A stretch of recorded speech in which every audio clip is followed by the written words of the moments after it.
تو وہ حق پاکستان پیپلز پارٹی نے دی۔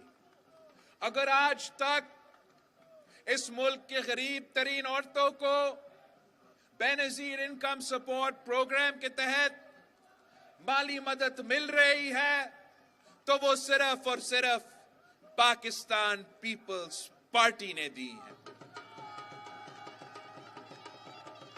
اور آج کے مسائل بھی کچھ ایسے ہیں، جس طریقے سے مہنگائی تیزی سے بڑھ رہی ہے، جس طریقے سے غربت اور بے روزگاری میں اضافہ ہوتا جا رہا ہے، تو عوام کو بھی یہ معلوم ہے، عوام کو بھی یہ معلوم ہے کہ ان تمام مسائل کا حل اس جماعت کے پاس ہے جس کا نعرہ ہے کہ مانگ رہا ہے ہر انسان روٹی، کپڑا اور مکان۔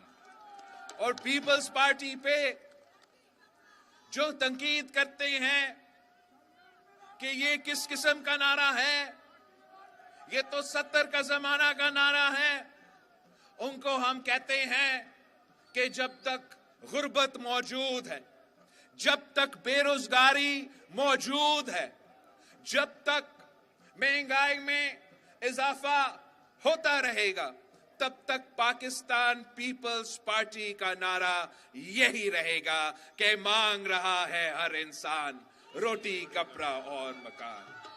پیپلز پارٹی کے لیے یہ صرف نعرہ نہیں ہے، ہم الیکشن کے دنوں میں نعرہ لگا کے الیکشن جیتنے کے بعد اپنا منشور نہیں بھول جاتے ہیں۔ پاکستان پیپلز پارٹی اگر کہہ رہی ہے کہ مانگ رہا ہے ہر انسان روٹی، کپڑا اور مکان، تو میرا آپ سے یہ وعدہ ہے، جیسے قائد عوام کا وعدہ تھا اس ملک کے عوام کے ساتھ، جیسے شہید محترمہ بے نظیر بھٹو کا وعدہ تھی اس ملک کے عوام کے ساتھ، کہ میں آپ کے لیے جد و جہد کروں گا، میں آپ کے لیے لڑوں گا، میں بھٹوازم کے مطابق اس معیشت کو چلاؤں گا، جس سے فائدہ اگر ہوگا تو عام آدمی کا ہوگا، اشرافیہ کا نہیں ہوگا۔ اگر فائدہ ہوگا تو میرے مزدوروں کا ہوگا، مل مالکان کا نہیں ہوگا۔ اگر فائدہ ہوگا تو میرے کسان بھائیوں کا ہوگا، زمیندار کا نہیں ہوگا۔ یہ کوئی دکی چھپی بات نہیں ہے کہ ہم عوام کی نمائندگی کرتے ہیں۔ اس کا یہ نہیں مطلب کہ ہم بزنس کمیونٹی سے ہم چاہتے ہیں کہ وہ ترقی کرے، ہم چاہتے ہیں کہ ان کا بزنس چلے، ان کا انڈسٹری چلے۔ یہی طریقہ ہے کہ ملک کا معیشت بھی چلے گا، مگر ساتھ ساتھ ہم ان سے مطالبہ کریں گے کہ آپ کو اپنا ترقی کو عوام کے ساتھ شیئر کرنا پڑے گا۔ آپ کو مزدوروں کو ان کو اپنا تنخواہ محنت کا صلہ کے مطابق آپ کو تنخواہ دلانا پڑے گا۔ آپ کو اپنے کام ایسے چلانا پڑے گا جس سے آدمی اگر دن رات محنت کرے تو اس محنت کا صلہ ملنا چاہیے۔ اگر ایسا نہیں ہوگا تو ترقی شاید اشرافیہ کا ہو، ترقی شاید امیروں کا ہو، مگر پاکستان کا عوام کا ترقی نہیں ہوگا۔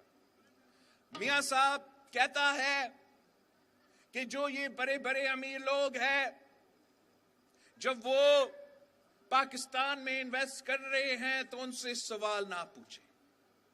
میں سمجھتا ہوں کہ یہ غلط ہے۔ ہم سوال ضرور پوچھیں گے۔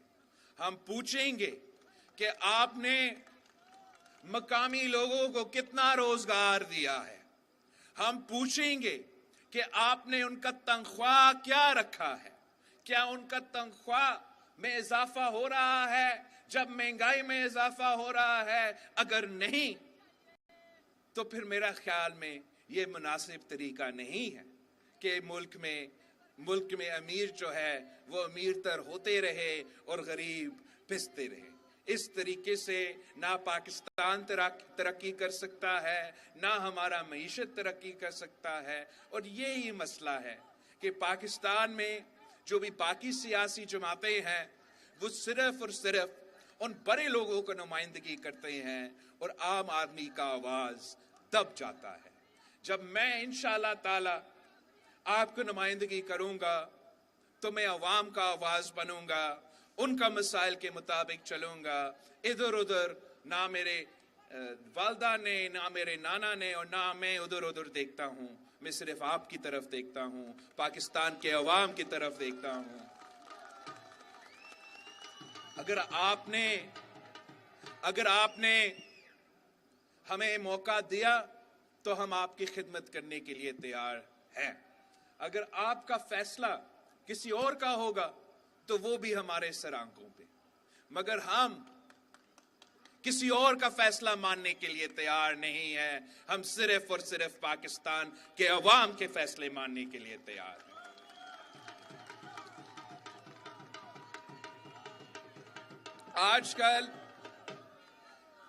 آج کل ہر کوئی بڑے بڑے باتیں کر رہے ہیں. وہ جو ہر کسی کو جیل بھیجنے کا شوق رکھتا تھا نا, یاد ہے اس کو, کہتا تھا اس کو بھی جیل بھیجوں گا, اس کو بھی جیل بھیجوں گا, اس کو بھی. وہ اب بیچارہ وہ خود جیل میں ہے.